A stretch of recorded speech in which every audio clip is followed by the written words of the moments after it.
หืม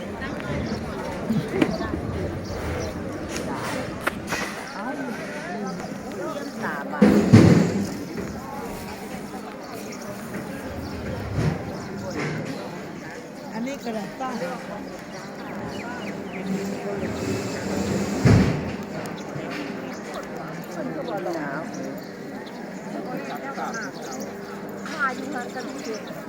ว่าอย่างนี้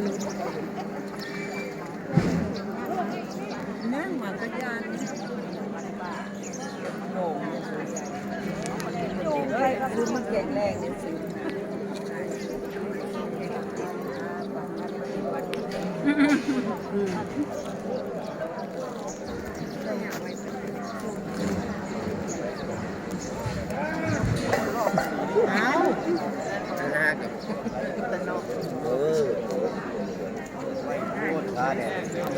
เร็วเร็วทานดี